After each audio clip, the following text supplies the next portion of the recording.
pencil. Oh, it's just gonna be a small prick here. Or pencil dick, or... Pencil neck. What are you?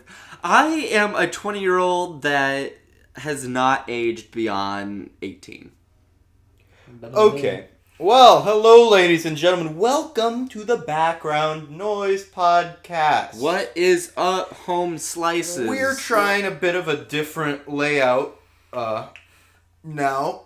We're going to try to do smaller groups of people. That way they're easier to manage and maintain. Most of our others just kind of died, so... That being said, let's go around and... Seth, you're not supposed to tell them. I'm sorry, I feel like they just have the right to know. Yes, but then they're gonna find out that we have a Velociraptor pet. I was saving that. You just revealed that. Ah, shit! Seth just said they died. I didn't say how.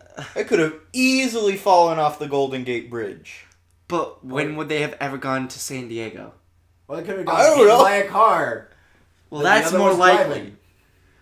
Because I'm totally not building a dinosaur. Yes. Did you know there's only 1 in 3 Velociraptor attacks? Actually, that was that wasn't a statistic. There are 1 in 3 2 and 5, buddy. attacks. Yeah, that's right, 2 and 5. Man, my statistics is wrong today. Well, let's go ahead and introduce ourselves. So I'm Harrison. What's up? I'm Colin. I'm Seth. I'm Pickle Seth! I'm Pickle Seth! Okay, let's talk about Rick and Morty first, because we all like Rick and Morty here. Yes. We all watch it pretty I'm Pickle Rick! So, we're recording this after Season 3, Episode 3 has aired. Season 3, Episode 4 is actually this weekend, so... I'm gonna be camping. No spoilers in the comments, even though this will have come out way later than... Episode 4. So go ahead and post spoilers. No spoilers! No, I don't want to see them. Fine. Even though I would have already watched them. Yeah, I will have definitely watched it by then. Okay. So let's talk Rick and Morty. What about it? Pickle Rick is my favorite episode. As I say, that's close to one of my favorite episodes too. Like Season 2, Episode 2, it was pretty good, especially with the whole arm and it being sentient and having its own vendetta. I'm like, oh, that's pretty funny, but because we've seen the concept for the Pickle Rick forever. At least when he was fighting the rat, that whole concept video, and we're like, I thought that was kick-ass. I'm like, when are they gonna do that? I want to see that. When are they gonna do that? And finally, when they released the whole little bit for Pickle Rick, I'm like, oh my god, they're doing it. Oh my god, they're doing it.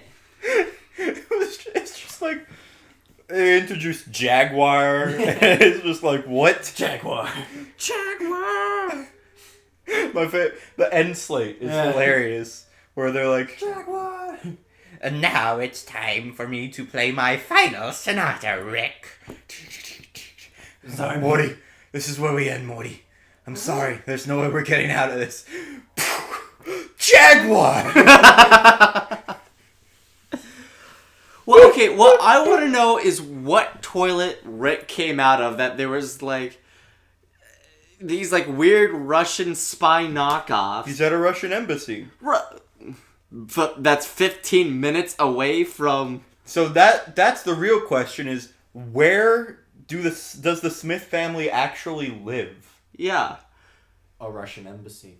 Near a Russian embassy, apparently. But they like live in a simulation. Inside a simulation. Inside a Russian embassy. But the question is, where is their house actually? Because we take it for granted that it's America, but like it's a question that people have asked all of the questions of Rick and Morty. You know, like, oh, what's the deeper meaning behind Rick? Was Evil Morty coming back? But we all overlooked this very simple, undefined question. Where the fuck do they live? It's literally going to be the next Springfield. Mm-hmm. Because no one knows where, because everyone just assumes it's Springfield, Illinois, but if you look at the landmarks, it can't be. I watched a game theory once that I think put in around Oregon or somewhere around over there. Well, the thing is, there's no actual, have you seen the Simpsons movie? Yeah. So we've seen the when Ned's walking with Bart, and he's like, and you can see all of the neighboring, from here you can see all of the neighboring states of Springfield. You got Arizona, Texas, Maine, and Kentucky.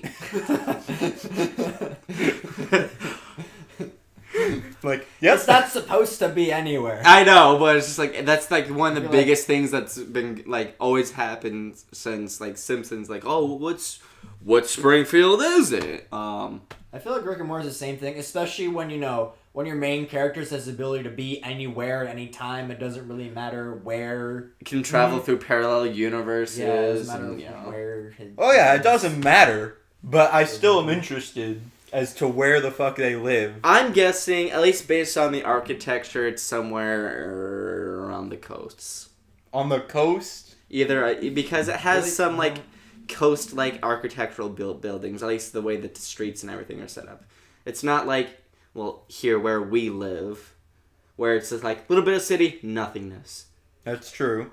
Little bit of city, nothingness. It's got to be a highly populous area if it has a foreign embassy, especially for a foreign power as large as Russia. Yep. So probably West Coast? Russia's closer to the West Coast. That doesn't mean anything. So? Even though, well, yeah, I would probably have a good guess at East Coast because that's where most of our, at least symbolically, our political power is. Or maybe our North Coast. You mean Canada? Yeah. Nothing is on the North Coast. What about the South Coast? Yeah, we're trying to block that off right now. Oh, yeah. How'd that work out? I don't know. Ask Trump. Anyways. Yeah. I'm drive to a Titanic. Wait, what? But that could easily be in a lake. Yeah, true. Oh, yeah. The Titanic thing. Yeah. If you know the answer, tell us, because we don't have any idea. Okay. Yeah, I'm glad Rick and Morty Season 3 is finally here. That was such a long fucking wait. Oh, God, yeah. Get right, Rick and Morty Season 3 in like a year and a half. Yeah. No, and aren't they going to have a little more, like, conducive, like, at least plot line throughout the season? It's feeling like it. There's no confirmation either way, but so far it's been a little bit more episodic in nature than the rest of them, the rest of the series.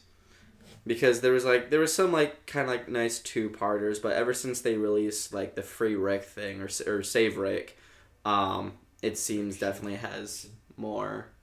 The 3 episodes have had like kind of the start of an arc of like divorce and stuff. And characters developing.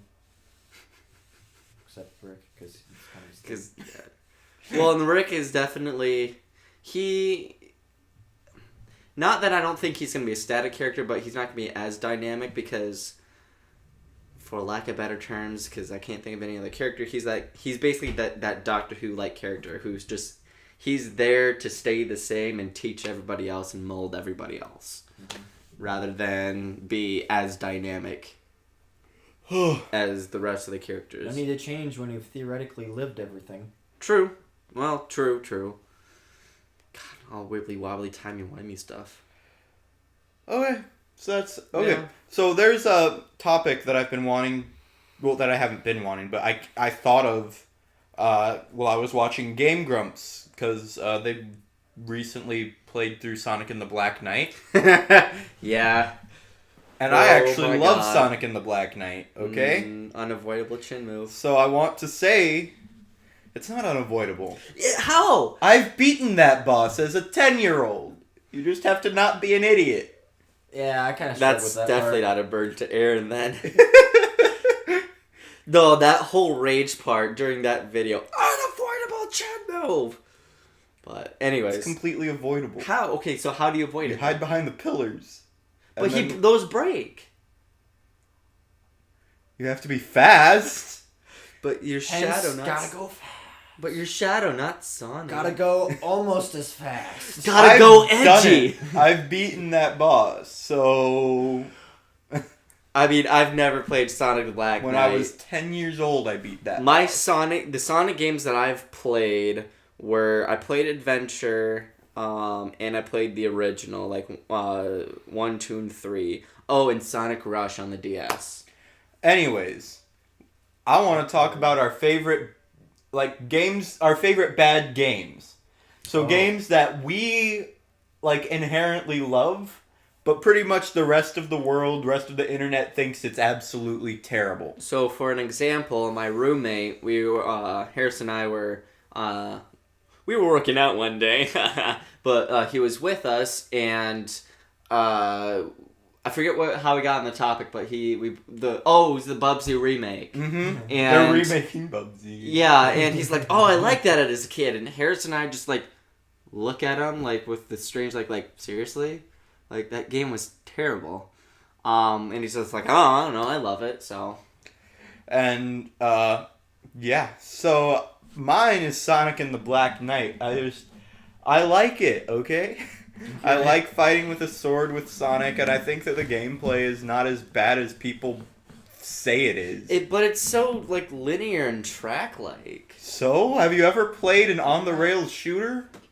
Yeah. Do you complain about those being linear and track-like? Only if it's an actual like arcade cabinet like rail shooter. Like the games that they came out like for like the consoles that were rail shooters, I thought were kind of just stupid. Oh, okay. So you think that? Oh, I can't remember the name of it. There's a Sega game that is highly regarded. That is an on-the-rails shooter. Time Crisis? No. It's House of the Dead? Dragoon something. Dragon. I don't remember. But yeah. I don't know what, because the only thing I can think of based on that was Legend of Dragoon. That's a JRPG. No, it's like I don't remember what it's called. But no, there are on-the-rails shooters that are highly regarded. I'm not a huge fan of on-the-rails shooters. I like I said, I get into them if it's an arcade cabinet, especially if it's like Time Crisis. Okay. But anyways. Do you think the original Mario is too linear? No, because that's 1987. Do you think any Mario game is too linear? Because all you do in Mario is go forward. Well, okay, not in all Mario games. In the 2D side-scrolling ones, and even then, like, there's still some sort of, like, you have secrets, there's level, like, dynamic. It's not just you're going in a straight line. Sonic and the Black Knight has that, too. It's just a forward I think what you mean to say is it's too linear for your tastes. Yes. No, I'm just trying to argue my point here. I don't know. See, I went through my entire collection and was thinking, like, what fucking game is terrible that I like? And I'm sure you have one. Oh, I'm sure I have one. I need to go and look through my games to find it, because I'm not thinking of anything. Well, I do like... It was the most recent Turok that actually had Ron Perlman as one of the voice actors that did, like... Kid you not, a half-assed job of voice acting, but I like it because dinosaurs. That's really the only reason. The story is pretty interesting. You're no longer playing as Turok, Son of Stone. You're playing as a guy named Turok, but it has nothing to do with the original N64 or the comic books. Nor is it like Turok Evolution, which was another pretty bad Turok. Like, I love it to death because it was my first Turok game, and I was like, oh my god, first person like shooter with dinosaurs, except for even though you spend, I kid you not, 95% of the game shooting at weird lizard people rather than actual dinosaur hunting like the series is known for. But I mean, it has dinosaurs in it, but no, the most recent Turok, the one with Ron Perlman in it, is its story's pretty good. You basically play this like con that was recruited by this terrorist group named Wolfpack, and you got, I think you it's been a while since I played, but you like got captured, but having the knowledge you do, the military, like the Marines, recruit you, and you go into outer space because I guess this terrorist group is hiding on a different planet that's cultivated by dinosaurs and that kind of prehistoric shit. I don't know if this game would count. It's got a 7 out of 10 on IGN, 69% on Game FAQs. See, but everyone says that it's like that's my problem when I was looking through, is that at least according to this fan base, it's terrible, but at an objective view, it's decent at best. It's, decent at least. You've got to have one, though. What about you, Seth? Can you think of any? I mean... 54. No. Maybe like things that are similar. I'm sure you have a bad game that you love either now or as a kid that everyone else hated. I feel like those games that when I played as a kid, like I didn't know anyone's opinions about them at the time, and I haven't bothered to like look them up. The closest examples I can think of, more recently, no, I don't think that counts. I guess when I was younger, I didn't have like game systems per se, so I just had like whatever games that I could like get on my PC, which was very limited and mainly contained licensed games, which have a reputation for being quite bad. But Yes. despite that, I honestly, honest to God, loved the Brother Bear video game. There was a video game about it, and I loved it. Okay, what's it for? PC? Yeah. Brother, I didn't even know Yeah. they made a game They of did. Brother Bear. It was awesome. Probably not, but It was awesome. Probably not. I can't even find Disney's Brother Bear video game. Let's see. PC. PC. Oh, that's just about Microsoft. That's just about Microsoft. Reference- Reception. PC version got 7s out of 10s. oh, okay. I guess it was okay. So I guess it's Lower worth- standards then, maybe. I don't know. Maybe. I liked it. I remember growing up when I was a kid. Growing up, I grew up with a PlayStation 1, an NES, and a Sega Genesis, and there was it was a like Addams Family game that I had on my NES. Okay. And it was like this weird top-down shooter thing. Did you like it? I liked it, but I didn't understand what the hell to do because it was like it took that like Legend of Zelda moment where you like it just drops you in like most NES games do, and except for it's a top-down shooter that you can like go anywhere and get power-ups.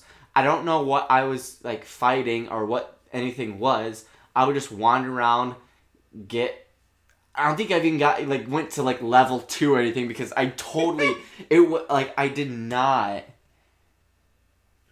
The Addams Family video game series.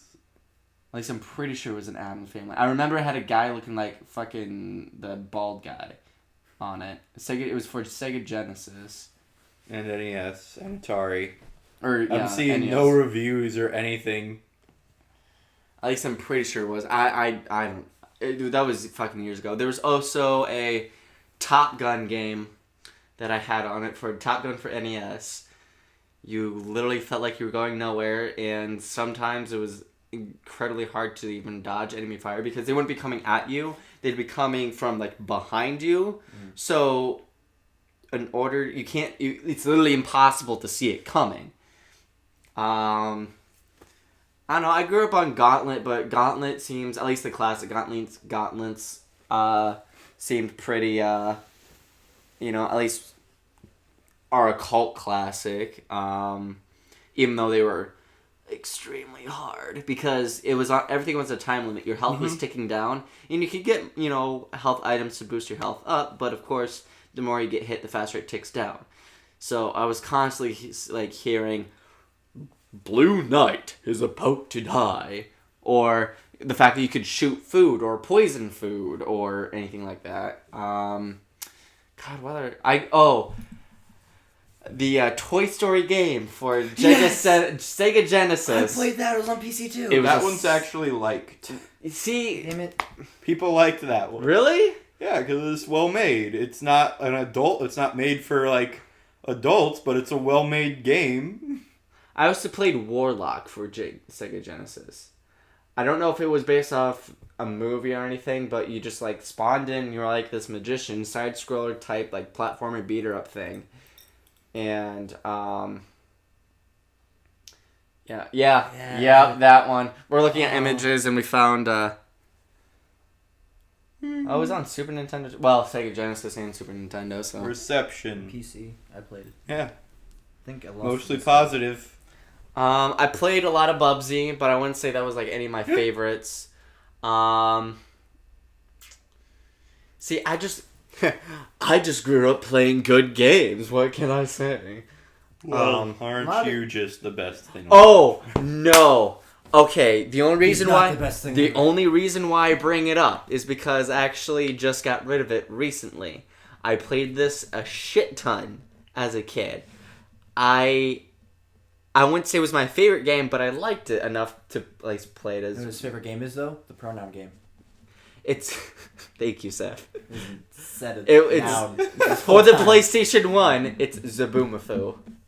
I love that show. There's a video game. For do not PlayStation 1, the Zaboomafoo. You had to play. I don't know I forget how you spell I it. remember how to spell it. But you Exactly how it sounds. it was like you were played as Zaboomafoo, and you had to like go around collecting fruit. Leapin' Lemur. Yep, leaping lemurs. That was it. There's 3.7. But That's on an emulator site. I remember I actually beat that game a couple times. Nice. But I don't know if like for at least for the most part, a lot of the games that you know would be considered bad are objectively okay. Like Bad. Jesus. Like one of the other games I was thinking of that at least that I've played was Max Payne 3, and everyone likes the first and second Max Payne, but at least according to the fan base, Max Payne 3 is the worst, even though I actually like it at least better than the first one because it actually has a coherent storyline and doesn't name drop 1,000 people. Okay. And you don't have to keep mob families and all that kind of shit straight. Okay, well, let's take this the opposite way, which might be easier for you guys to think of. What is, like, a game that seemingly the entire rest of the world loves, but you think is absolutely horrible? I'm not going to start this one because we all know what I think. I don't. No, I don't. Well, maybe we do, but we're not sure what you're referencing here. Well, okay, because I've talked about it a little bit Kingdom before. Hearts? Yes. Oh, okay. Okay, well, At least that's one of them. That's the one that at least the first thing that pops into my head. I'm sure we don't have to go into that. We talked about this on previous podcasts, Yeah. so you can go back and find those. But I'm sure there's more. Oh yeah, there definitely is more. Call of easy, like Call of Duty. Call of Duty. Okay, not I a fan. will Why say- do you like Call of Duty, World? It's not well, and the thing is, the world doesn't even like Call of Duty because if you even listen to like Call of Duty fans, they're like, "Oh, this is they're getting worse or whatever," but they still keep fucking buying them and playing them. Like the only thing, Skinner box. yeah, like the only thing good to come out of Call of Duty was when they released Black Ops and it was Black Ops Zombies. That whole thing, that whole like series, whatever you want to call it, even though it's technically not really a series, it was the only thing that I played and I liked about Call of Duty. Except for Killing Floor came out and just made that whole like I guess genre, first person survival whatever shooter better because it wasn't because it was Call of Duty, then it was zombies. So zombies wasn't its main focus. It was like always this seemed like an afterthought. Even in the later ones, it wasn't as fleshed out or whatever. You could definitely tell it was different from the main Call of Duty game. Yeah. But Killing Floor then took it and then added all the classes and customization and things that you can do in like those type of games, and just made it better. So, Halo. I can't for the life of me. Everyone is like, "Oh, it's so good. It has such a great story." The only thing about Halo that I like is Red vs. Blue. Really? Yeah. Have you ever played Halo? I've played Halo. I've played Halo multiple times. Try to get into it. I'm not saying that the story is bad. The story is pretty interesting, even though it's getting kind of ridiculous with this one man save the world type BS. Because that's how America likes to make it. yeah, it's America. But I will admit, like the whole like the sci-fi aspect and ships and alien races and that kind of stuff, I like that. That's pretty cool. But the way it plays, What are we talking about? Halo. Oh, okay. The way it plays and just the overall just gameplay of it is so standard of an online shooter. Mm-hmm. I can probably go on about a bunch of others I can probably think of too. Seth, what about you? A couple things come to mind. I don't know if it's fair because I don't know if I've given it a fair shot. I tried playing Assassin's Creed 4, and it's generally considered like, it's Assassin's Creed, and it's like, I think I've heard it's like one of the better ones. 4 is considered to be the best one. Yeah, I couldn't get into it. I feel like I should give it another honest try. But It's so coming from playing the Assassin's Creed series. I'm not the biggest fan, but I do like the Assassin's Creed series at least enough. Even though I'm not a huge stealth person, but it's something like, at least in my experience, I started off with like the first Assassin's Creed, and so I was eased into it because Assassin's Creed 4 it's huge because they added the whole sailing and piracy aspect to it. So it's no longer, oh, let's go do these side missions and be an assassin. It's like, oh, let's be an assassin and a pirate. Ooh. Yeah. It's like, okay, Assassin's Creed as a game is fun for a while, and then the gameplay just gets repetitive and boring because... It's because it's a Western RPG. Okay, like another one I will even go on about is Skyrim. Like, again, I don't totally and abhorrently hate it, but I don't. It's not that good. It's so overblown. Like any of the Elder Scrolls series, it's so overblown. Like I played Morrowind, I played Oblivion, and I've played Skyrim. They're other than like the characters in the storyline, they're the same copy paste game. You're some person, quote unquote, supposed to save the world or unite people or whatever. You're basically the linchpin in the story, and you get this incredible power and almighty blah blah blah. Insert stereotypical Hercules type plot here. You just described every RPG plot ever. Well, not every RPG RPG most plot. Stories. Well, it's because it's described Star Wars too. It's just now. It's an archetype. Yeah. But what I'm saying is that monomyth. Like with Final Fantasy and Star Wars and like all those other franchises that have that, they at least change it up and make it some way. They add characters that are important and help you and that kind of thing. With Oblivion and Skyrim and all that other, especially the Western RPG, it seems. Other than like maybe Mass Effect or the BioWare games, it's just like, I'm this one man that's supposed to take on everything, and I'm okay, cool. Like they kind of changed it up in Skyrim that you could join the factions. Mm-hmm. That was cool because it gave it a little more permanence to like, oh, these people aren't just NPC throwaways. They are actually serve more than just giving you dialogue. But again, like I've said before, with Western RPGs and the Elder Scrolls series is huge offender of this, is that there's just simply too much. I think the appeal of like Skyrim is that you can just go in and do whatever the fuck you want. Well, and that's it's just like with GTA. Yeah.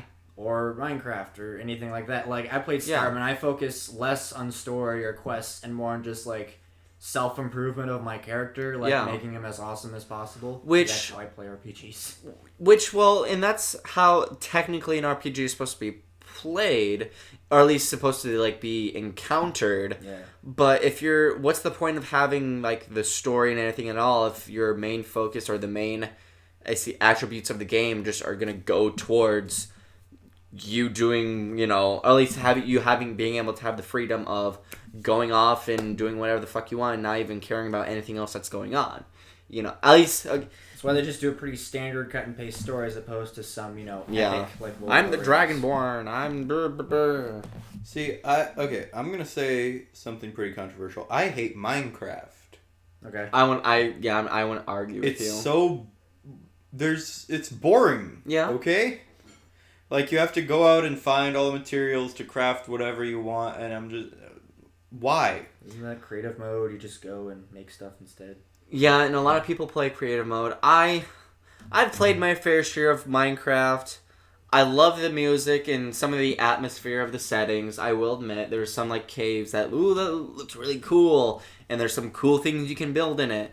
But, like, you might as well just play it for, creative mode, because survival, it's literally it's survival. You jump in and you have to build a house and all that kind of stuff, but it takes fucking forever. And unless if you put things on peaceful, even easy mode is kind of fucking pointless. And after a while, I've tried so hard to get into it. The only thing that I can say I actually genuinely enjoy about it is the music. Yeah, like I can't. It's a boring game. I don't enjoy watching YouTubers play it. I don't enjoy playing it myself. You're a fan of Disney Infinity. Yeah. Which seem to be the same game to me. Similar. Yeah. Difference one is is blocks, one is Disney. You create stuff with like actual form, not just blocks. That take form. That takes way too long and it's boring. It's boring to watch and it's boring to play. Well, and the one thing that I think would make Minecraft better, and granted, I haven't gotten like to uber levels of whatever of Minecraft. I've gotten far enough to build my house and survive and be self-sustaining, but you know, a lot of like that high-end like stuff like Ender or like even, you know, getting all the gadgets and everything that you can craft in Minecraft. It's trial and error, it seems. Like, how would you know how to craft that if not going out and, like, physically going out and buying one of those crafting books? Which is basically just a glorified strategy guide. Mm-hmm. You know, there's nowhere in the game that says, you know, some secret, ooh, you know, if you line redstone here or whatever and put a lever, it'll make an automatic door or whatever the fuck. And then there's people who put the amount of time to like make working Game Boy emulators in Minecraft somehow. I don't even know how you possibly do that. What? Good for them. That's an achievement. Yeah, they have too much time on their hands. Yeah, like what are you doing with your life? I was at UNI and there was a guy who, no joke, got paid by people to make stuff in Minecraft. See, that's just damn, and here I'm sitting in a warehouse building mechanical parts. That's just fucking stupid. This is what he said. Well, it's probably reason to not believe him. It was probably commission. Yeah, it was commission. Not actual like, hey, I'm able to make this my day job. Yeah, no, it was by commission. Even still, it's cool. Like, I'll admit, it's a neat concept that you can do that in Minecraft, but ladies and gentlemen, it's like too much patience. Sorry. No, you're okay. You looked up a video? Yeah, this is the working Game Boy emulator in Minecraft. Wait a second. Wait, what? Yeah. So for you, obviously, who can't see it, it's a giant Game Boy. It's a giant Game Boy in Minecraft. Minecraft. It's exactly what it sounds like. There's a Game Boy and it has the screen. It looks like Pokemon Fire Red or yeah, I want either Fire Red or. And it works. Okay, the thing is, how do you can't physically build that in the world. Somebody did. You'd have to hack the game somehow. Nope. How? How? They used redstone and shit to like actually emulate a Game Boy's like processor and such. That's just fucking crazy. That's too much. Like, there's open world, and then there's just Minecraft is just like the higher level. Oh, another game that everybody loves that I would say I absolutely adore is Grand Theft Auto. I agree. I think like Rockstar games I like. Mm-hmm. I like Rockstar games. Red Dead Redemption I like. Obviously Max Payne I love. And when they actually have like games that have, you know, more of a storyline than, hey, let's go rob some banks and beat some sluts, it's good. But like no one, even back in the PlayStation 2 days, I think the only game people genuinely played for like, you know, through the story was San Andreas. Mm-hmm. I will admit, Grand Theft Auto 5, I've played through the story of that, and not the best, but it's different, and I like it because it takes it from, you're not just some, like, at least for, I think it's Michael's, the retired crook guy, I like his storyline the best.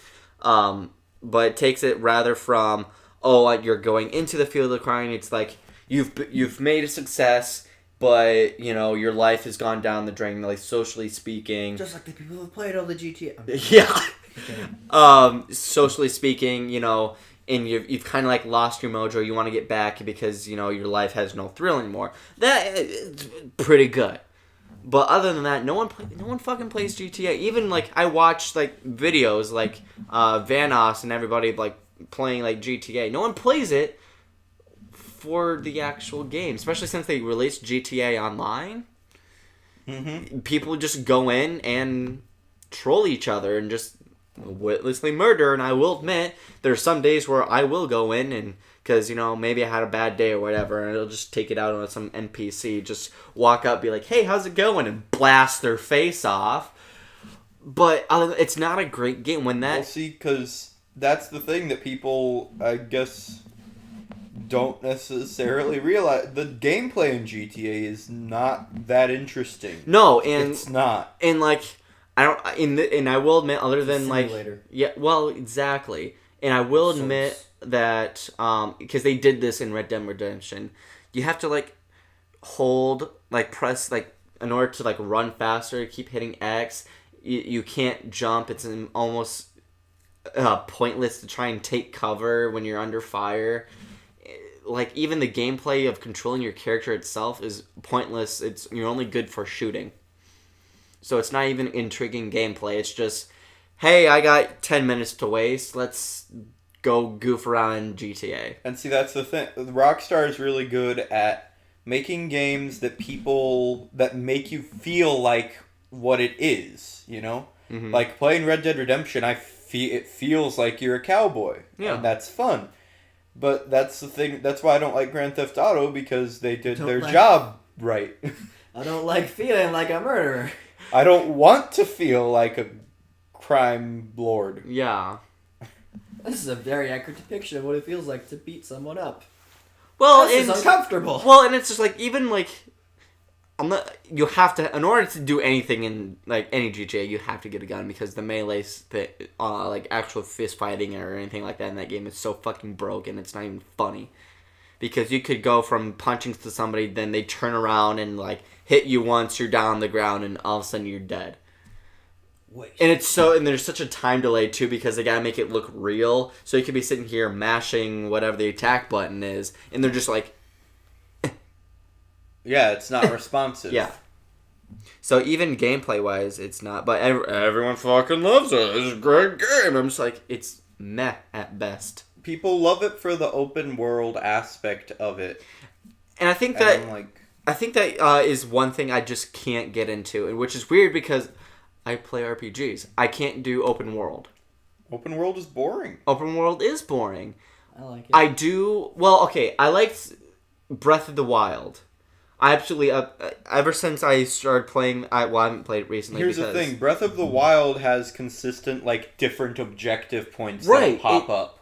It's like, and there are lots of games that are like that, which makes it interesting. Right, because it's open world. Yes, you can go off and do whatever, you can sit in a corner for the whole game. There's always objectives that pop up, but GTA is not like that. No, and the objectives that do pop up in like GTA or Skyrim are usually some stupid like fetch me quests or something that's been repeated over and over. Oh, these people are being bad, go kill them. Oh, I'm missing, or like in any sort of game with a crafting type system, I'm missing, 3 onions, go grab me that. Well, like, here's the difference between a game like Breath of the Wild and Horizon Zero Dawn and a game like GTA. Horizon Zero Dawn and Breath of the Wild have, like, discovery aspects of the world as well. Like, you go around, you pick up rocks, and you can find a Korok. You can, all of a sudden run into a boss. In GTA, you walk around, there's no amount of discovery because everything will be on your map. You will know where everything is at every point during the game. Right. Because it's a city, and so without constant objectives to be going to, it's just like wandering around aimlessly, having nothing to do. In Horizon Zero Dawn and Breath of the Wild, you always have that feeling of you're progressing rather than... Because normally, I play a lot of Final Fantasy games, you would do that you'll just wander aimlessly with quote unquote nothing to do to grind. At least just to get experience points. And yes, that's kind of the way it is in like Elder Scrolls. But even when you get to the point where you're doing like your 50th like side mission of fetch me, and you're getting just like, oh man, thanks for the experience and the gold that I'm not even gonna use because I'm at the point where money is not even a freaking factor to me because I'm so rich from piling this up. Money is literally no longer an object. Yeah. It's yes, you're sure maybe doing a side quest or completing side quests, but you don't have that sense of progression. Exactly. Like that, and that's the difference between RPGs and these open world sandbox games like GTA.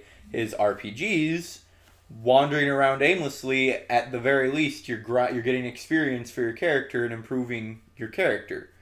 In other games, whenever I play Grand Theft Auto, which is not very often, it's mainly like at a friend's house. I've played it often. I always end up just like driving around like a normal person. Because actually trying to be because at that point it's the most interesting thing to do in the game. It's the most challenging aspect to be an upright citizen. Right. It becomes the most interesting way to play the game. Just trying to be a normal person. Yeah, open world sandbox games, even like, Western, and it's because it's a huge thing that I'm seeing in quote unquote Western RPGs, like Elder Scrolls, that it's just really hate Western RPGs. I do. On them this whole time. So like, okay, there's a few like Horizon Zero Dawn. I love. It's beautiful. It's great. But it's usually the Western RPGs that I do love are always the outlier from the norm. It's because there is no sense of progression unless if you're doing the story.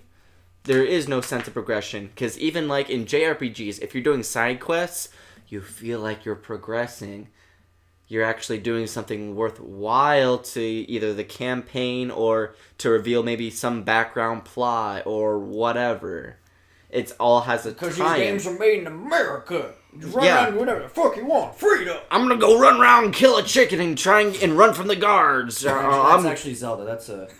Oh, yeah, except for the chickens fight back in Zelda. In Skyrim, you kill a chicken, you go to fucking jail, and that's stupid. I like it in Zelda where the chickens are like, fuck me? No, fuck you. Yo, Vinny, fuck him up. It's just that giant cuckoo, too, that comes up. Alright, boss, let's just cap this guy's knees. Let's take this motherfucker out. You think he can... You slashing him? I don't got no life bar. Fuck you. Fuck you. This guy... I'm immortal.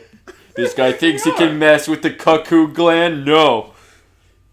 That should be a Zelda ROM hack. It's just, you fight through the whole game, but then the final boss is not Ganon, it's a cuckoo, so you literally can't win because they don't die. Just sit there and you finally get yourself in a corner, just like crouch shielding, and then they're all just hitting your shield, going, I can't do anything. That's the final boss in the hard mode of Breath of the Wild. Because they've got all these like water blight Ganon, fire blight Ganon. So the final boss is cuckoo blight Ganon. Oh God, can't win. The true demon of Hyrule, cuckoo blight Ganon. Cuckoo blight Ganon. Another thing. We're talking about RPGs, and I've been playing. I was playing Injustice last night, trying to get Supergirl up to level 20, and I hate RPG elements in fighting games, and that's not a popular opinion because a lot of people love the RPG aspects of Injustice. It's the only reason I would play Injustice. But it's such bullshit. I spent like half an hour last night fighting freaking Firestorm because I was fighting him. I would get off a combo of like 10, 12 hits, and it would get down his life bar like maybe an eighth of the way. He'd land 2 hits, and I'd be down half a life bar. What game type were you playing? I was playing on the Multiverse, which is like missions to get like Supergirl gear and stuff. Okay. And I was doing, and like, but even if you're playing multiplayer online, the RPG aspects come into play. because you equip your characters with the items that you want, and those items give them boosts in certain aspects. And so I could not beat this Firestorm because he needed like 10 hits to kill me, and I needed like 87 to get him down 1 life bar. So yeah, I've been watching Carlos play a lot of Injustice 2, and he's got it down to where he has loadouts for characters. So he has like the one that I can think of off the top of my head is his Green Lantern. He has one that's defensive, one that's more offensive, one that has like health regen or shit like that. I could go in and do that if I wanted to. I have the items. It's not a matter of me not having the items to do it. It's I don't want to play an RPG when I'm playing a fighting game. See, to me, like I understand how you feel. Like there's some like in Soul Calibur where there's some minor RPG-ness that I'm like, okay, whatever, fine. But for me, it's hard enough memorizing all the combos and frame rates and that kind of stuff to be efficient at without having to worry about my gear is not the best. I'm not level 13 yet. Mm-hmm. You know. I'm just like I don't want to. I don't want. No. No. You go into like multiplayer and like go into mode without. There is a competitive mode, but you and the other player have to agree on it right before the match. Oh, that's not gonna happen. No, it's not, because people go in and they spend time customizing their loadouts. Man, why should I actually learn to be an efficient at this game when I can just rely on my gear? And listen, that's all well and good, but I'm just like I just want to play the fighting game. I don't like character creators. Spends hours on character creator detailing the face. Wears a helmet the whole time. Right. That was when I realized I was gonna wear first time I played Skyrim. I like spent like forever like making my character, and then pretty soon I was like, well, that was pointless. Yeah. They all look the same. Okay, here's my thing about Skyrim. They all are, like, with the characters, and even in the HD release, they're all too jacked. What? They're all too muscular. Like, at least all the males. The playable characters or the NPCs? NPCs! Like I'm running around, there's, like, guys, like, there's some characters that actually look like, you know, somebody that could be medieval. But for the most part, most of the characters have, like, fucking arms the size of freaking tree trunks, but, like, their bodies, like, kind of, like, short and stout. It's basically like as if it's like the season episode 2 of Rick and Morty season 3, where it's just like fucking arms and then that little tiny body. I'm just like, what the hell? Even in the HD release, this is terrible. I don't know. That's what's broken for you. Yes, there's a lot of things I have about, especially like. I didn't even notice. Colin doesn't like Skyrim, guys. He really doesn't like Skyrim. I don't know if you got that from this conversation. Like, the look, like the lore and like basically the aesthetics and story are fine. Not in everything else. Just everything else sucks. It's just like, and I know, especially, you know, now that I've said that I don't like Skyrim and Kingdom Hearts, I know I'm being crucified. Oh, yeah. Because those are some of the most beloved games. Yeah. It all depends on what you look for in a game. The biggest bullshit about Kingdom Hearts is just not releasing new titles in the series, in my opinion. Yeah. They keep releasing HD remakes of 1.5, every one of their other games. They're like, hey, remember these games? Remember these games? You should play them again, even though you probably already own them on an older console. But now it's in HD! Yeah! It's like, why? It's not like this is a Square Enix game, so even the previous versions still look good. All I want is the new game. I have every game. Like, after talking that one time with Austin, I found out I have every game in the Kingdom Hearts franchise except for the remix versions. Yeah. And I'm not going to buy the remix versions when I have all of the others. Might not be the case with others, though, so... Well, I know, but I'm just saying, like, why do you keep releasing remake title after remake title after remake title? Because it's easier to make money. Because they just have to make it look better, and then, money. It's true. But Square Enix has so many freaking IPs. They don't need the Kingdom Hearts IP to keep pumping out games. As much as why not just donate all of your time into working on the next title, as opposed to splitting your team in between working on the new title and working on the remake of your last 5. I know it's not gonna happen, but in Kingdom Hearts 3, I saw that you're in the Toy Story, and ever since I saw the thing on Facebook where it's Sora going, oh, we gotta find, kill all the Heartless and, lock this world from the evil, and Woody interrupts him and goes, you are a toy! I want that to be in Kingdom Hearts. It's not gonna. I know it's not gonna. But I just, I can see that happening. And it's, that would actually be funny, and I would actually enjoy that. You are a toy! Just think about it. Just, Sora going on about this huge expositional thing and, why he's in Toy Story World. And Woody just, being like, no, you're a toy. I had to deal with this with Buzz. And now you. Yeah. You frickin' idiot. Oh, no. They're not really... They're just, exactly the same, except made out of, They look like kind of action figures now. Yeah, I was saying they look like action figures. Yeah. So they look like the replicas we buy in real life. Yeah. Easiest character model. Right? Just we gotta put some hinges on the elbows and legs. At least make it look like an action figure. Yeah, Joe's or something. Sora now with new Kung Fu grip.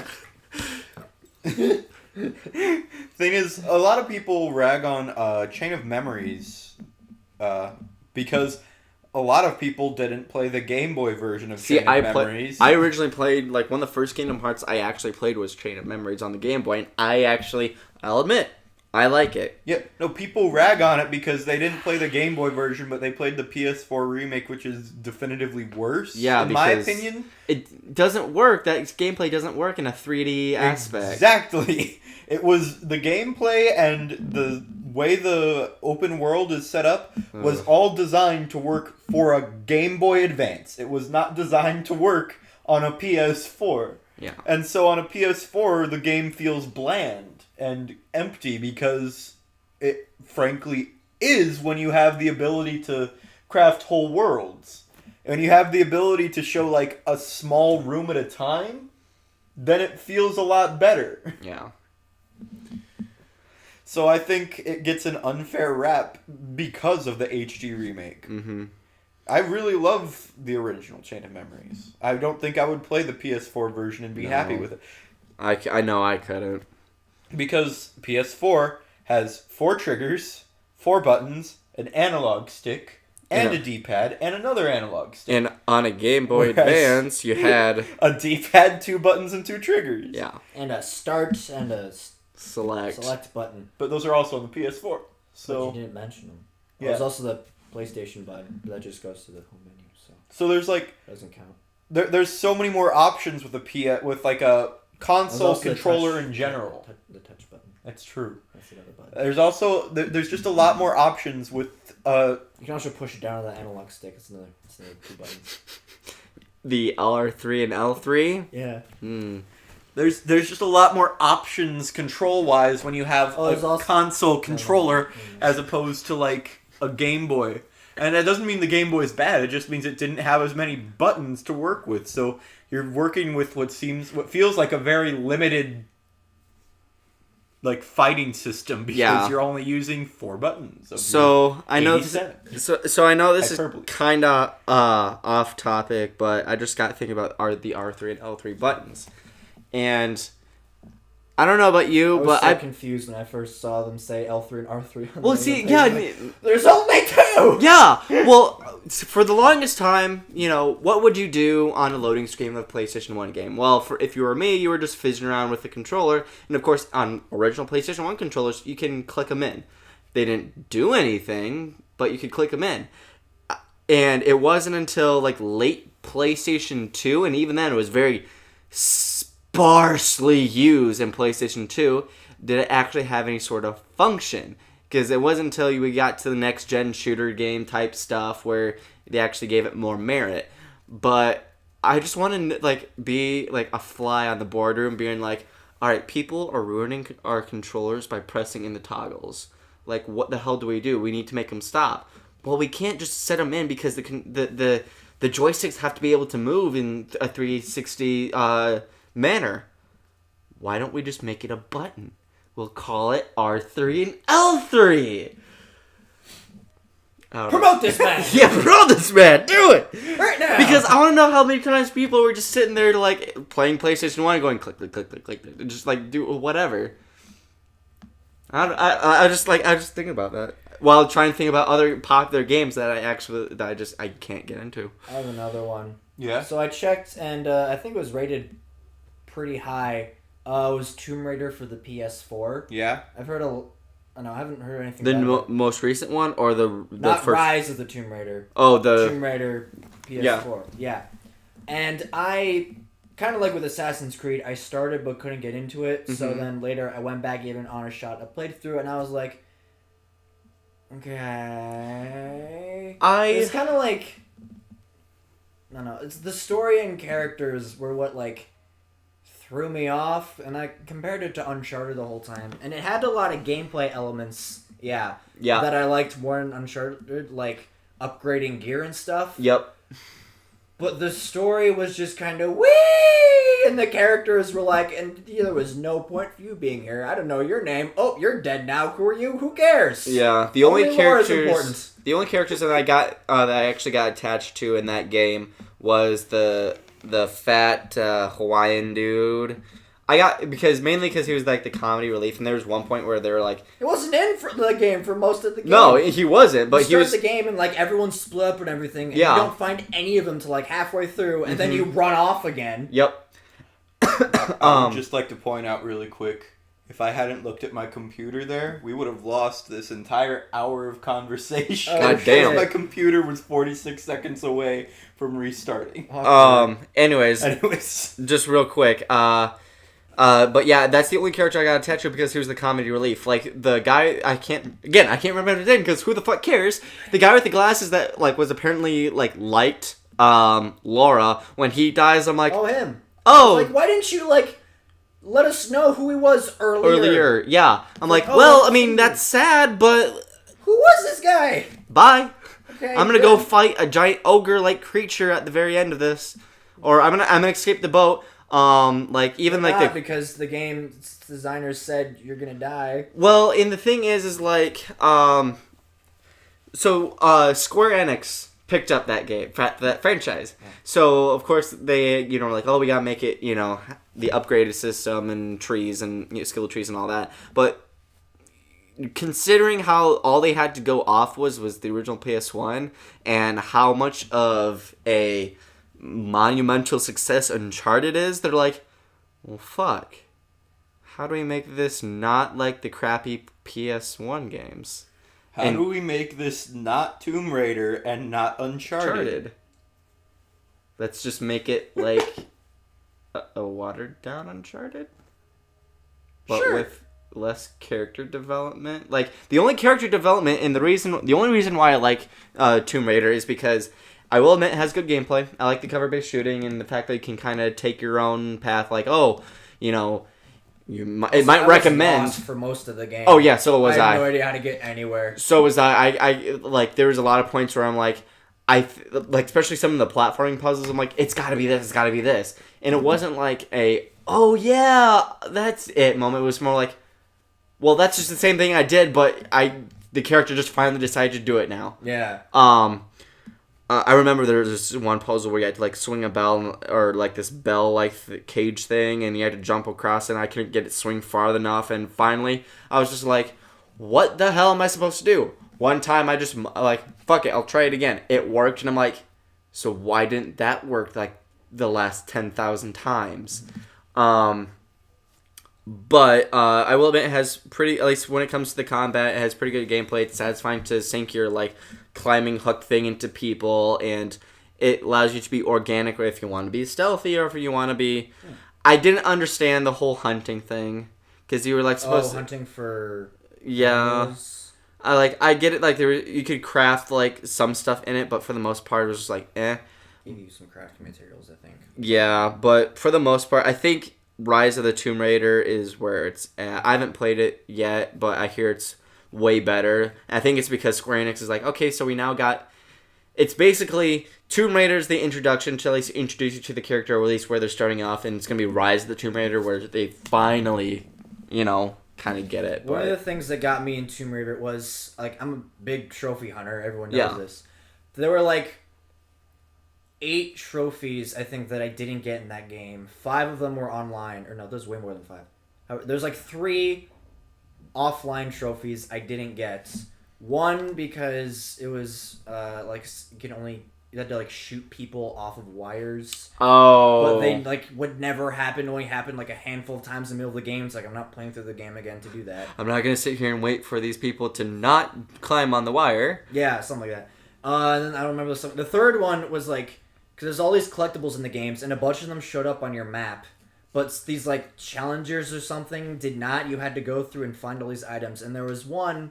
There was, like, 4 of these like, flag things in this one area. Yeah. And, like, you had to set them all on fire. And they didn't show up on your map. You could use your, like, hunter vision or whatever, and they wouldn't light up or anything. You just had to find them on your own. And I'd already found 3 of them, so, like, oh, I'll find the 4th one. I was looking around. I couldn't find it anywhere. And I spent, like, forever trying to do this. I just really want to do this one. So I looked it up.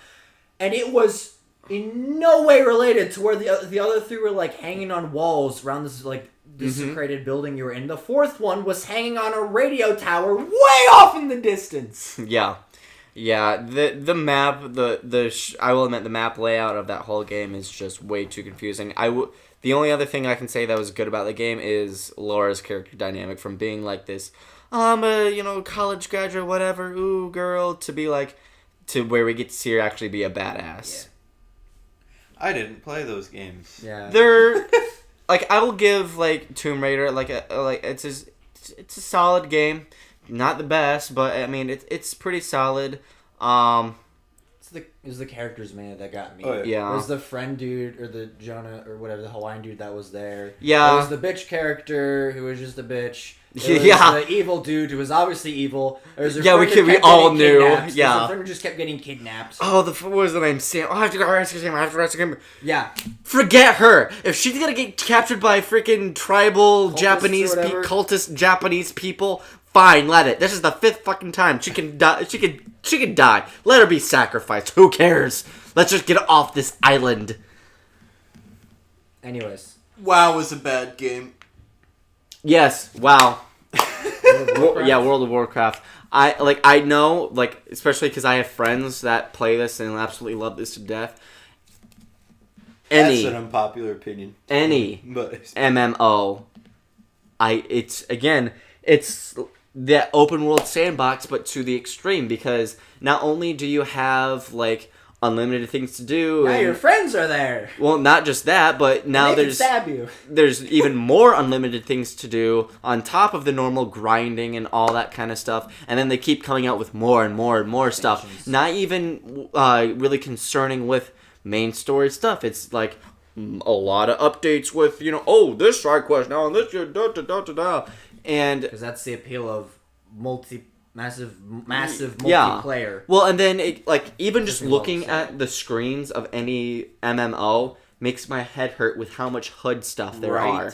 Like, you have all these icons on the bottom that take up your whole screen. The you have UI is just there's too much. You have then your chat, then all your maps and all this other like skill, life, BS shit, and I'm just That's why I don't like games like Smite, Diablo. Diablo 3 is... It's a little bit different, but it's still too much for me. Yeah, I will admit, it's still kind of MMO-y. But like Smite specifically. Yeah, Smite. Any, nope, can't. And then on top of having to deal with the normal fucking... I just don't like, having to interact with people. Like, see, you have to deal with all that on top of... Yeah. Having to actually play Overwatch? with people. No. Oh. I don't do like multiplayer games like Overwatch, competitive ones, or like just online. The only online I can't multiplayer. Deal with talking with people I can't see at the time. See, the thing that I like about Overwatch, it's the only online multiplayer I will play, and unless if I'm with a specific group of like friends that will play it, and we're in our own private party, they have a system where it's basically keywords like I need healing or like I understand, or group up, or basically just like keywords, so you can at least, or my ultimate is charging that you can let know what your group what's more or less going on. Yeah, I want to play Overwatch, but okay.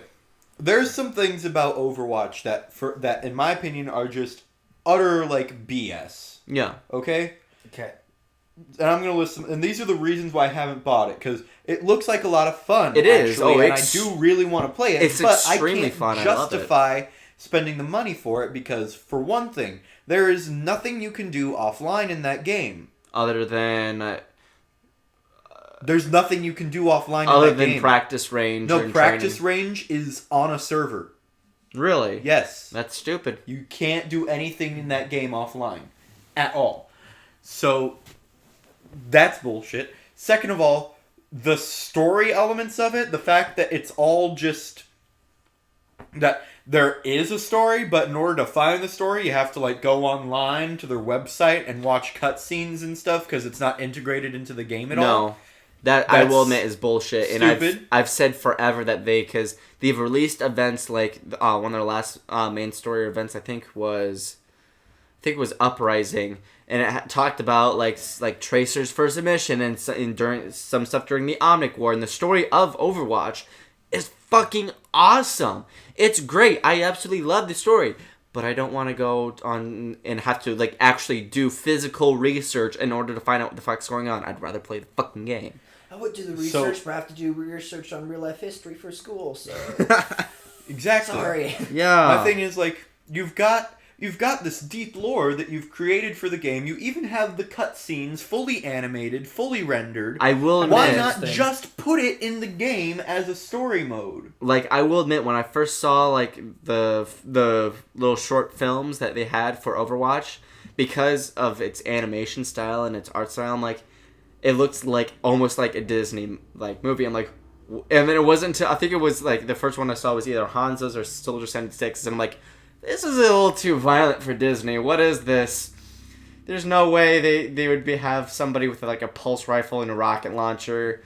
Like, granted, you know, Rocket Raccoon. Okay, Disney's home stuff, not extension of Marvel or anything like that. But yeah, they needed like an actual like story campaign, whatever. Secondly, if I want to play Overwatch, I want to play it on a console. I don't want to play it on my PC because I don't like using my mouse and stuff to control characters.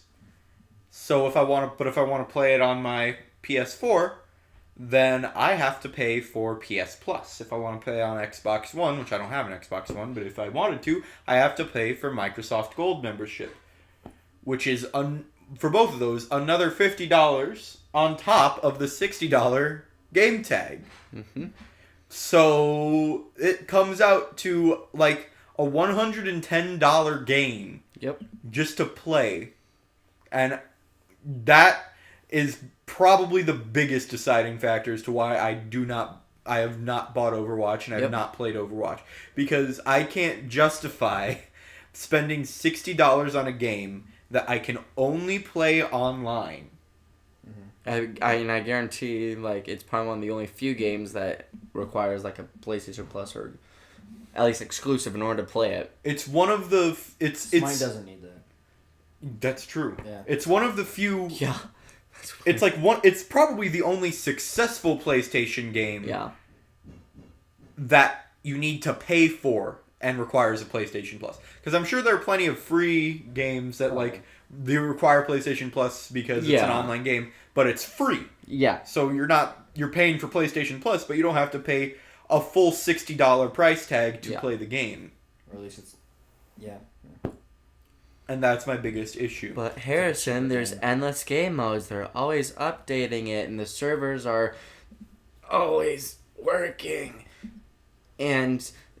you can get loot boxes and make your characters look pretty. That's another thing. Why do you have a $60 game and then all of your content, all of your bonus content, costume? I can answer that. So, is hidden behind money. Random paywalls. It doesn't make it less bullshit. I will admit the loot box system, because I've never the only time I've ever paid for a loot box is with in-game currency. Mm-hmm. I've never What else paid do you do? actual real money for a loot box because you get a loot box every time you level up, and You have with bills to pay. yeah, and with they have a 9-day period of each session where it just rolls over every time, but every 3 wins you get a loot box too. So they've made it so getting loot boxes is easier, but they just recently fixed this. For a while it was getting kind of stupid because you were getting constant duplicates.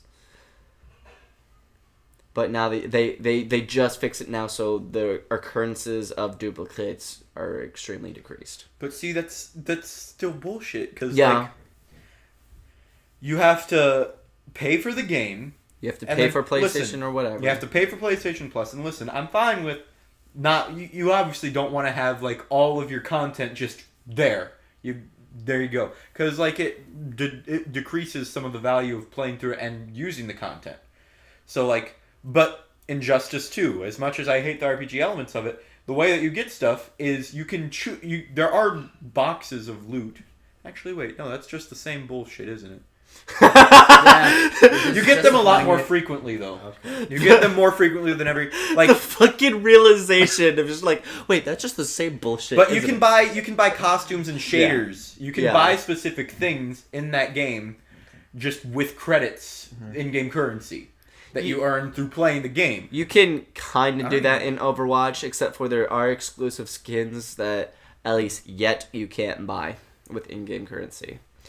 And But the some other reason thing about won't. Injustice 2 is you don't have to have PlayStation Plus to play the Injustice 2. Yeah. Even the multiverse, which is technically online, I can play that, and I don't have PlayStation Plus. Granted, So- I now have PlayStation Plus because Microsoft like switched up updated its licensing thing. But originally, I was at the mercy of Carlos because he had PlayStation Plus, and of course my account is on his PS4, so that was the only way I was able to play Overwatch. Because I'm like, all right, so you continue playing for PlayStation Plus, I'll buy the game, and together we'll actually be able to play Overwatch. And not that it's worth the at least the straight out $110 whatever the fuck you know it is, but it is a good game. Yeah, exactly. Like, I want to play it. I can't justify dropping $110 to play it. Neither would I be able to justify that either. And that's the reason why I think Because, okay, I bought the collector's edition of Marvel vs. Capcom Infinite, which was $100. yeah. Difference being, the actual game is $60. Yeah. I spent the extra $40 for bonus content and stuff. So Like Infinity Stones or... no, I didn't get the. Did I get the $100 one? I don't know. I got the deluxe edition. It might have only been $80 or $90, but it comes with like all the bonus content. Yeah. I can justify that. I can't. Yeah, because you're getting more for your money rather than I'm paying this extra just to be able to play. Exactly. Like, if I were paying that extra money and then I got like 20 loot boxes or something.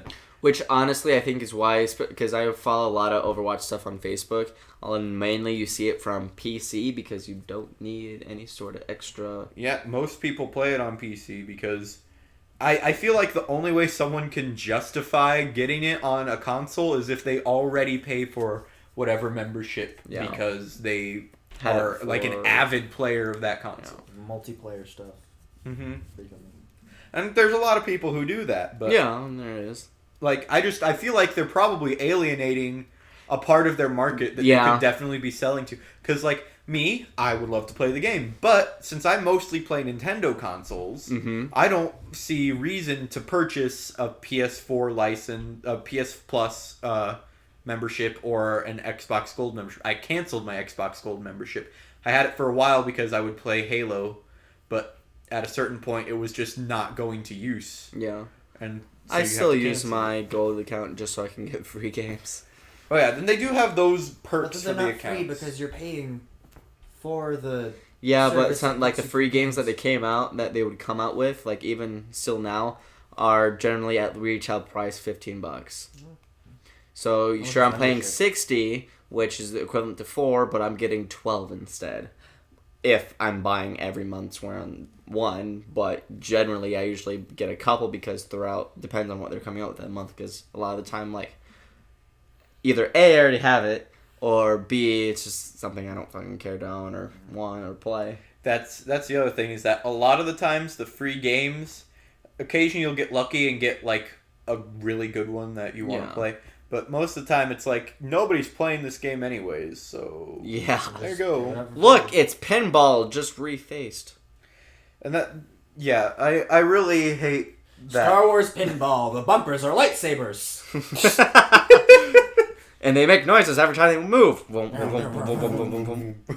Every time the ball hits the sides, it's Darth Vader's breathing. I really hate those paid online services. And I also don't like the fact that Nintendo is now getting into that. They're having their paid online stuff. They had it for free for a while. I don't know if it's still for free. It's free until February. Okay. What is it? So like for the Nintendo for the Switch. Oh, for the Switch. Here I'm thinking, like, I'm worrying about myself. I'm like, I got Nintendo Network. Is that what they're talking about? No. You're fine with that. It's for the Switch. Online stuff is gonna be it's gonna become like a paid subscription service. Yeah. And with that, you get free Nintendo games every month. Like what kind of Nintendo? Like classic Nintendo games. That might, depending on what the Nintendo game they come out with, might be worth by it. month. The thing is, I'm not going to get it because Listen, Most I of love them? Nintendo. I've got most of the classic I was gonna say, games that I want to especially play. with your NES. Classic. Yeah. I've got pretty much all of the classic Nintendo games I could ever want to play, and the ones that I don't have, I'm sure that like if I really want to play them that badly, I can drop the like $7 on the Virtual Console. Virtual Console games are cheap. Yeah. So I'm not, because I don't play Splatoon. No, I don't And either. I do play ARMS, so I'm probably going to want to get some online gaming of that done while I still can for free. Yeah. But other than that, it's mostly on the couch stuff because that's what Nintendo is. Yeah, it's not necessarily for us hardcore gamers. But like, you don't need online to play Mario Odyssey. No. So What if you did?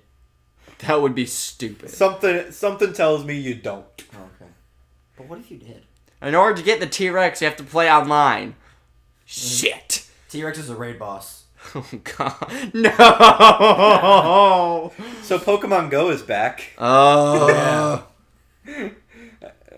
No. That's it. But that's all that they added all that with is. Pokemon Go is just the raid shit. I mean, that's cool. And Gen 2. Yeah. Cool. You don't seem enthused. Okay, so Oh, another unpopular opinion. Gen 2 is my least favorite of the Pokemon gens. Really? Yeah. oh, I would say it's Even though not there's a gen that added a trash Pokemon, like a literal trash Pokemon, My brother got and a an shiny ice attack. cream Pokemon. or a I didn't say Pokemon that that's Gen literally. 5 was all gems, but like the ones in it that I like, I really like. So yeah. I mean, I do like Tyron. Tyron's one of my favorites. Don't. Gen 6. I like Tyron. He's a little baby T-Rex. I don't like it. I don't care. I like Tyron. All of Gen 2, I don't know if it's like the arts, like how like the Pokemon for that gen were just designed or look in general. I'm not really a fan of any of them, except for Tyranitar and the Legends. Other than that, they're just kind of like, I don't like really, none of them really stand out to me. Not like Chikorita or. Even the starters, like the Gen 2 Typhlosion. starters, all three of them, I'm just like not as big of a fan. Wow. Yeah. Okay. Oh, Yay, I'm I'm not for being- that one. Yay! I'm not the only one being crucified. No, I get what you mean, Seth. Like, I will admit, as the gens go on, you know, it's obvious that they're running out of ideas. Hence the I reason Have disagree. 800 of them. we have Pokemon now that are just the same Pokemon but different. They're the Lola ones because they're in a different region. It's literally a Meowth that's just purple and has a different expression on its face. I disagree. The Alolan region added a lot of cool, unique Pokemon. Like what? Well, like He's talking about what's new it called? Pokemon. You're talking Glycopod, about Glycopod. Palosand, that one that I can never remember how to pronounce, Hakamo or what? It's a dragon fighting type. Yeah, I know what you're talking about. Dragon Chakamoto. fighting type. Yeah, I think that's how you pronounce it.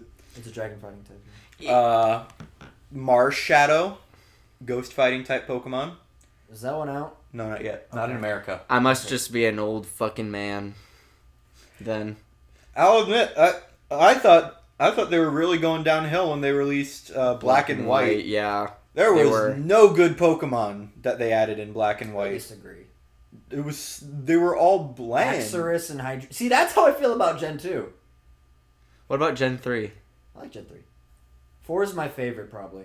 Which I think is also... Which one is Gen 4 again? Sinnoh. Gen 4 is Diamond Pearl. Okay, Diamond and Pearl, I will admit, I liked it. They were pretty cool.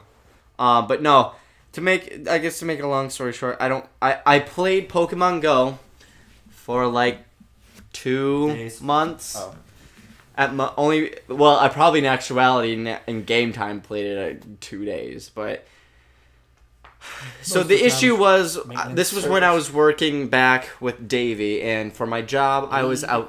Yep, pretty much. I was outside for anywhere from 8 to 12 hours a day, on my feet, hiking through either forest, fields, city, whatever. And flowers. Like Vikings with horns on their head.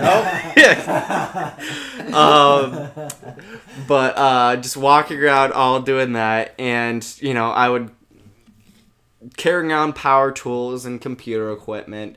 So the last thing I wanted to do with my free time was go back outside and keep walking around. Well, I think the argument for that is, why don't you play it while you're working?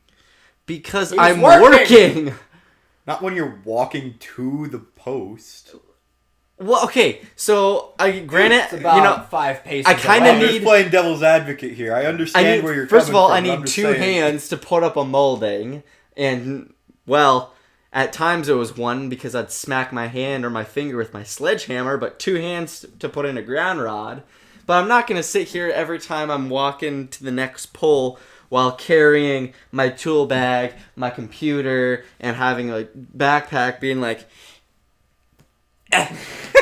while I have to keep on a quota. Because I also have to keep up with a quota, too. And then, especially, now that it's back, I'm back at a warehouse, and granted, I'm not outside all day, but I'm on my feet all day. And granted, it's funny because we had this discussion in the group chat. Mm-hmm. I do at times work out after work, and how is that any different? And because it's a matter of patience. When you work out, you're focused. You're you're getting pumped. But during Pokemon Go, at least for me, it's just oh hey look, there's a cool Pokemon I want all over there. But I won't catch it. I was playing Pokemon Go. Me and Dalton and Dolan have been getting back into that game, and I was playing it, and we were walking around. I'm just trying to get a goddamn Dragonite in that game. That's all the fuck I want. I don't want anything else. I just want a Dragonite. And so I was like, okay, you know what? This is making me want to just go home and actually play Pokemon and get a Dragonite. And they laughed, and then I went home that night, and I got myself a Dratini, and over the next 2 days, I turned it into a Dragonite in Pokemon Moon. See, and the only features in that game, other than now what they've added, was just you could take a gym, but there was really no point on taking a gym. Because you're just gonna lose it. 5 seconds later. That's basically what happened. That's different now. Oh yeah? Yeah, you stay in gyms a lot longer now. Does it have a now forced time limit that you can? No, it's just different. It used to be, you could, if you knocked out the gym, all the Pokemon went back. Now each Pokemon has its own separate life force type thing, and even if you beat the Pokemon once, you have to beat it multiple times. Mm-hmm. So unless you get people like Dalton and Dolan who are just fuck you.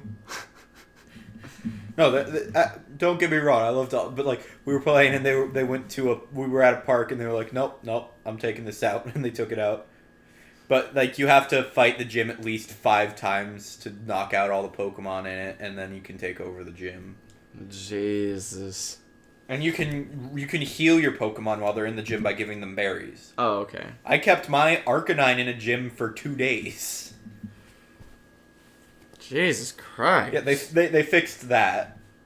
So, but I had a gym for like 2 hours no, it's like overnight. it's a patience that I don't have, which is weird because I play JRPGs, which require a lot of patience. But again, it's a matter of like. All I'm doing is just catching random shit that pops up. I have no idea if I'm progressing or whatnot. Ooh, cool. I capture level of 258. What the fuck does that mean? yeah, you really have to want to complete the Pokedex. Yeah. That Well, is the goal of the game. And even when it came to like the Pokemon games that I did play, I played to beat all the gyms and the league and everything.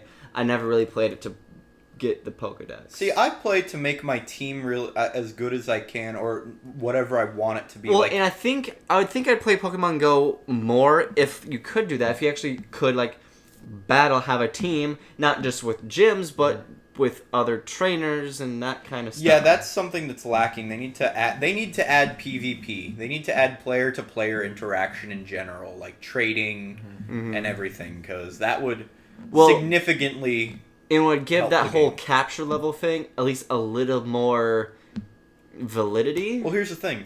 Think about it. You're walking up to a raid, right? And there's no one else there. Right now, all you have to do is just like talk to the people, and that can be awkward sometimes when you get like the smoker who. Hey yo, you play Pokemon Go? Cool. Like, their teeth are all gangly. They clearly don't have anything else going on in their life. That can be a little bit awkward. That sad, pathetic nerd. But just does nothing instead, you walk up to them and while you're waiting for people, like, well, you want battle or you want trade? It's a little bit different. It's like, oh hey, I got a Dragonite. Cool. I got this. Ooh, want to trade? Sure. Or hey, I got a Rattata. I want to trade.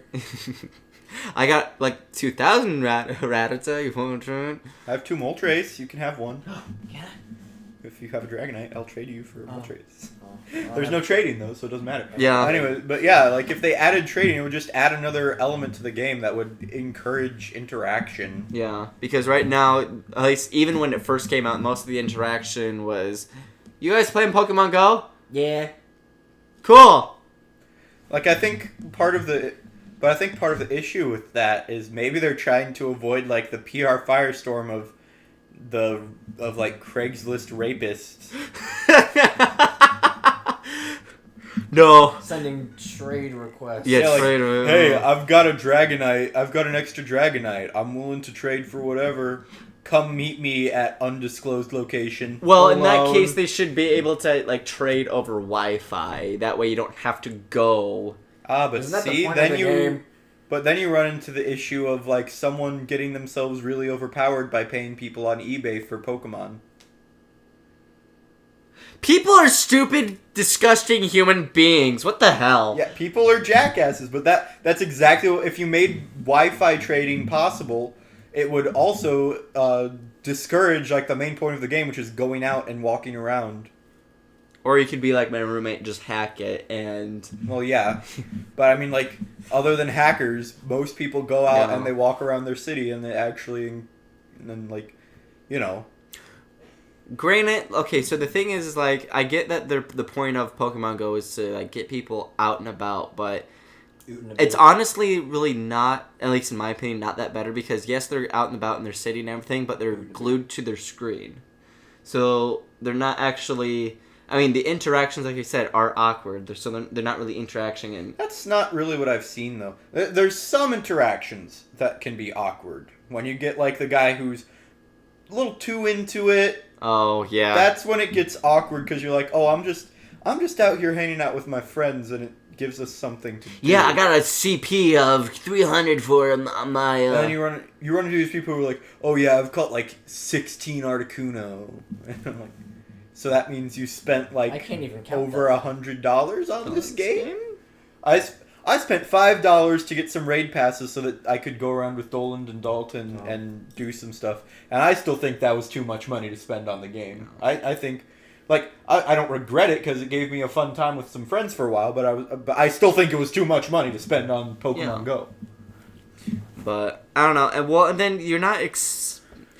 Again, you're just glued to your screen. you're not actually. I mean, you may be interacting with your friends or be like, hey, cool, you got a CP, whatever, but you're not experiencing life. I disagree with that statement. How so? Well, like, we had a group of, like, 12 people going around to raids, and we had actual conversations and stuff. I met a guy who actually was... Where was he going? I don't remember these things because like he's not like my friend. Right. But he was going somewhere like he was going south, I think probably to Texas, and to visit his like cousin. It was his cousin's You wedding. could make it up and people won't care. All I'm saying is we have these actual conversations with people, and like I do remember the ones that I have with my actual friends. Yeah. But it's not Who are you again? meaningless interaction. It's just... It's an interesting way to meet people for sure. Some casual encounters. It's often just an icebreaker. Yeah. Like, hey, play Pokemon. Oh, go ahead. Oh, cool. And of course you get those people who... I was just passing by, like... I'm Team Valor. Well, of course you get those people who don't want to talk, who are literally just there because Pokemon, you know. But there's plenty of people who are out there and they're like, oh, yeah, how you doing? Yeah. I don't know, if I met somebody that was like, hey, how you doing? Very good. I'd be like, yeah, cool, man. I'm just going to go over here. You have fun. I have no idea what you're saying, dude. They're the high mumbler. The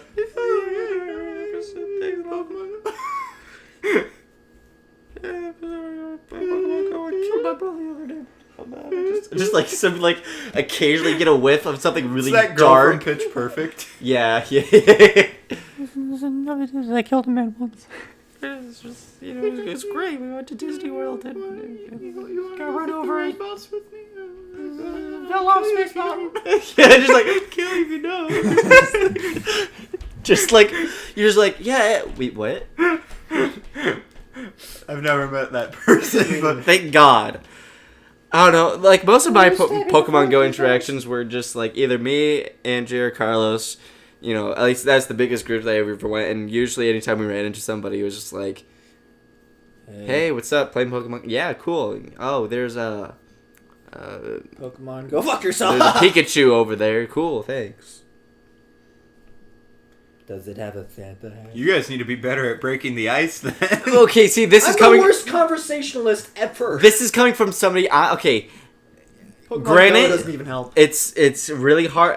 Because I usually never put myself in a situation, but because generally at the parties that I am at, I usually know at least everyone there, at least enough that I can strike up a conversation. But for the most part, any like social event that I'm at, I am honestly introverted. As it can be. And at any social gathering where I have no idea or even not even half the people, I'm a total fucking wallflower. What? Which is not totally like, I mean, you both know me. I'm an outgoing person, but at the same time, it's just like, it's like, I don't know what to say to make you interested, nor do I care enough because our conversation or whatever, our interaction is going to be like 10 seconds. Yeah. Bye. Last fall, I was in a show at a local theater, TCR. It was of Beauty and the Beast.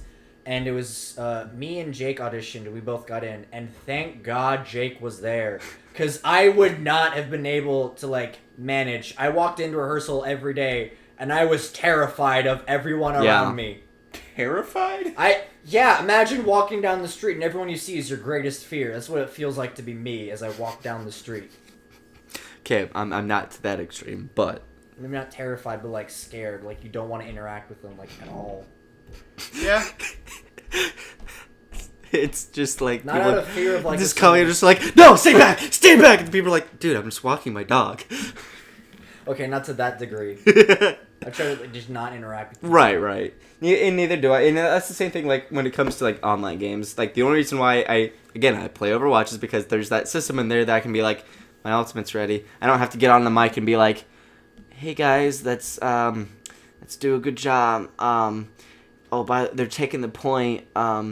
Hey, I just can just press a button and my intentions are made. My reason for not that's kind of similar. Like, I don't want to, like, I don't play, like, multiplayer games like that because a lot of, like, how I talk to people relies on like watching facial expressions Yeah. and using sarcasm, which doesn't always get across, and it's good to know that, which is why I don't really text people either. Yeah. a lot What's of the really time. annoying about I don't know how online they're saying games things. for me is when you inevitably run into like the little kid who thinks that they're the shit when they have a microphone.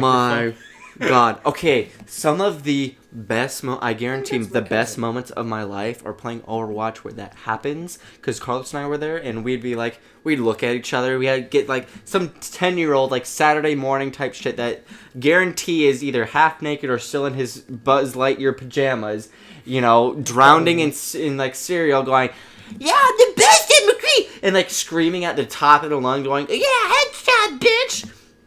We would literally just go on just to be just like totally fuck with them over the microphone. Just be like, "Oh, we got, you know, pro player Fanu Hammer 69 over here," and just literally do everything to sabotage them, being the most trying to be as annoying as they are. You go like, you need to get the mic real close, and then in your lowest voice possible, be, "Hey kid, the fuck you say? You think you better than me?"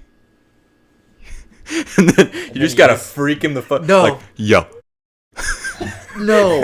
Okay, so there's not saying I we can't say that there. word. Okay, there's one you time want, where bitch? there was this one guy. He had been, I'm guessing, young adult, at least based on the way the voice was, but he was like going off and being just a total dumbass. Like, so Carlos likes playing like Junkrat and Genji and Hanzo, and at least in the Overwatch fan base, you know, especially Hanzo or Genji, they're kind of like cringy characters or whatever. Just because they're meme characters. People just make a lot of meme and poke fun. They're great characters, awesome to play. I love playing them anytime I do, but they're just Their point coming. yeah. Anyways, this guy, I think he either chose Hanzo or Genji, but the guy was just being a dick, and he's like, "Oh, yeah, you pro Genji over here, what the hell?" And Carlos, in his most thick Mexican accent that he can do, because, well, he's Mexican, just started going off, just like started talking to him and everything, like, he's like, "Oh, bro, you know, you think you're so good." You think you're better than me, eh? Well, it wasn't You just think you got that. something? Just staying calm the whole thing. And the guy's like, "Oh, we got ourselves a beaner over here." Started doing like racist shit. He's like, "Oh, I bet you." He's like, "Oh, I bet you voted for Trump, yo." And it's like, "Oh, maybe I did." And it's just the whole time I'm trying to stay quiet, just dying. But no, that deep voice you did brought up another thing. I don't know who the YouTuber is. I don't. It could just be random videos, but I saw him on Facebook. This guy, in a really, whether he's black, white, I don't know, but in a really deep, very African voice, will troll these people. Be like, there's this one person that was like trying to just like talk smack, be like, "I shit on your mom." He's like, "You do not shit on mama. How dare you say that about my mama? I will find you. I will kill you." And apparently, because you can. I will kill you. Yeah, no. The thing is, like, he started getting like angrier and angrier, and the thing is, like, it was on Call of Duty, and it's called doxing, but you can actually find out the real name and address and shit. And he did that, and just started like, "I know where you are," and like, Andrew Jackson, the guy. It's just also like, so I was like, "Wait, what?" It just started like. Just like getting like very like ominous and be like very threatening about it. But no, this guy does this all the time. There's one point it's like, do you not guys know about magic? What, like voodoo? Yes. And then in a very quiet voice, he would get up to the voice and be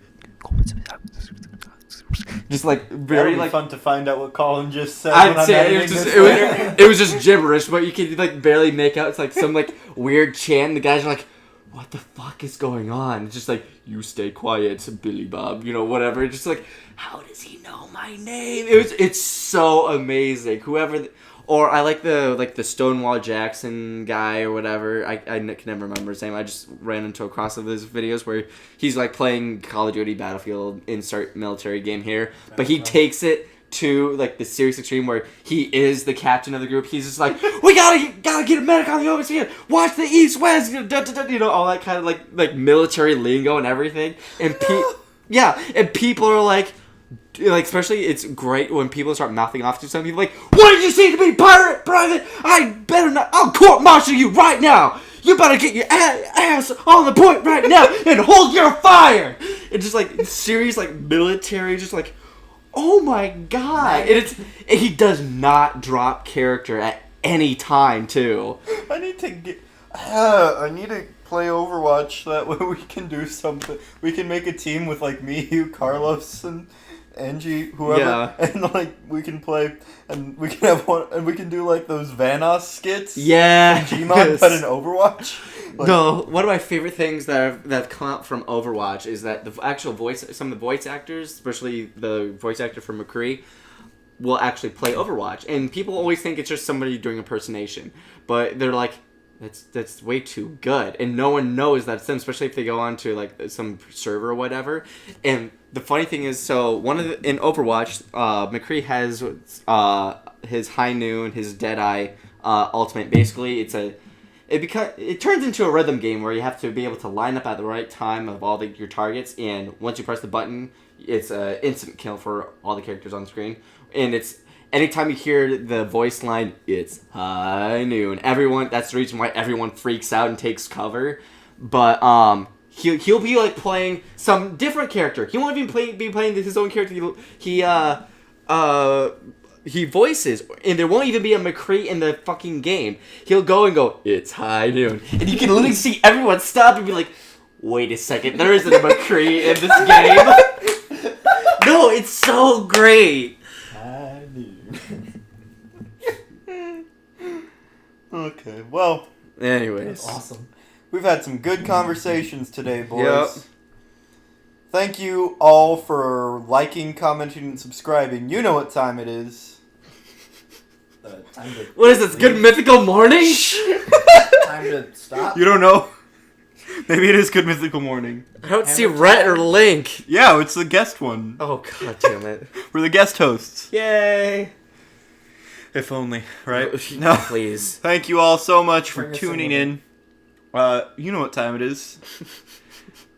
Time to stop. Hi, I'm listening. Harrison from Cedar Rapids, Iowa.